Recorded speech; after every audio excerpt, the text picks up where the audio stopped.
Iran ने एक बार फिर से दुनिया को चौंका दिया है। जहां ईरान को कमजोर और सिर्फ कमजोर बताने की कोशिश की जा रही थी, ईरान ने ऐसे में एक नया हथियार रख दिया है। हफ्ते भर पहले जब ईरान ने कहा था कि हमारे पास AI वाले हथियार भी हैं, तो अमेरिका इजराइल मजाक उड़ा रहे थे। लेकिन एक ही हफ्ते के अंदर ईरान ने तैनात भी कर दी है, टेस्ट भी किया और आर्टिफिशियल इंटेलिजेंस से लेस मिसाइलों को तैनात कर दिया है बॉर्डर पर टेस्ट करने के बाद, जो कि अमेरिका और इजराइल के लिए नया सरदर्द बन चुकी हैं। दोस्तों, जिस देश ने ईरान पर लगातार पाबंदी लगाई ये सोचकर, इस भरम में रहकर कि ईरान का नुकसान होगा, ईरान कमजोर होगा, ऐसे में ईरान आर्टिफिशियल इंटेलिजेंस हथियार ले आता है और बॉर्डर पर तैनात भी कर देता है। सिर्फ दिखाता नहीं है, तैनात कर देता है। ये पता नहीं कौन सी ताकत है जो ईरान की इतनी मदद कर रही है कि जब ईरान जिस मुसीबत में होता है, मुसीबत के हिसाब से ईरान को उस मुसीबत के ही हिसाब से एक बड़ी ताकत मिल जाती है। जैसे ही इजराइल ने कहा कि हम हमला करेंगे और तैयारी करेंगे, ईरान ने तुरंत ड्रिल करना शुरू की और खतरनाक ड्रोन, खतरनाक हथियार, नेवी, मिलिट्री सब कुछ दिखा डाली और अब नया हथियार इजराइल के लिए सिरदर्द है। वहीं आपको बताना चाहूँगा कि अमेरिका के डिफेंस मिनिस्टर से बात करके इजराइल के डिफेंस मिनिस्टर ने ऐलान किया है कि हम ईरान के खिलाफ एक्शन ले सकते हैं और ईरान पर हमला कर सकते हैं। अब मेरे दोस्तों, ईरान पहले से ही तैयार है, अब देखना ये है कि आगे होगा क्या। हजरात, उधर ईरान पूरे रौले में है भाई साहब, फुल भरम में और जबरदस्त रौला काट रहा है। ये तो हथियार मैंने आपको बता दिए, लेकिन गाजा के नाम का जो ड्रोन दिखाया है, उफ, तबाही मचाने वाला ये ड्रोन है। ईरान ने गाजा के नाम से ही ड्रोन बनाया, जो काफी बड़ा साइज में है। 8 मिसाइलें एक साथ ले जा सकता है, बमबारी कर सकता है और इसकी रेंज 4000 किलोमीटर इजराइल को तबाह करने के लिए काफ़ी है, क्योंकि ईरान से इजराइल 2315 किलोमीटर है और आपकी स्क्रीन पर ये जो गाजा ड्रोन है ईरान का, इसकी रेंज 4000 किलोमीटर है। एक साथ कई हथियार ले जाने में सक्षम है। इजराइल की नींद ये ड्रोन भी उड़ा रहा है। कमाल की बात यह है कि 15 दिन बीत चुके हैं और ईरान पूरी ताकत से ड्रिल कर रहा है और ये जंग की तैयारी उसकी 1-2 दिन की नहीं है, लगातार चलती ही जा रही है। मेरे साथ देखिए।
उधर मेरे दोस्तों, मजा तो आ ही गया होगा आपको। अब मजे की बात एक और सुनिए। ईरान ने आधिकारिक तौर से कंफर्म कर दिया है कि हमने रशिया से Su-35 खरीद लिए हैं। वो भी 1-2 नहीं, कई खरीदे हैं। तो ईरान की एयरफोर्स ऑलरेडी काफी मजबूत हो चुकी है। उधर ईरान के कमांडर ने वही बयान दिया जो 10 साल से ईरान देता आया है कि हम जंग नहीं चाहते, लेकिन अगर हम पर खतरा मंडराया तो हम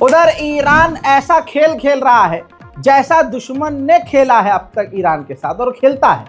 ईरान के सहयोगी 2 इजरायली रिजर्व के सैनिकों को इजराइल ने गिरफ्तार किया है, जो ईरान के लिए आयरन डोम की जानकारियां ईरान को पैसे में दे रहे थे। वहीं इजराइल के अधिकारियों ने अमेरिका के नए डिफेंस मिनिस्टर से बात की है और कहा जा रहा है कि सिर्फ और सिर्फ ईरान के मुद्दे पर बात की है। हजरात, अगर ईरान कमजोर है, तवज्जो चाहूंगा, जो कि दुश्मन कहता है और आड़ भक्त कहते हैं कि ईरान ऐसा ईरान वैसा, अगर ईरान कमजोर है तो फिर इस खबर की वजह बताओ।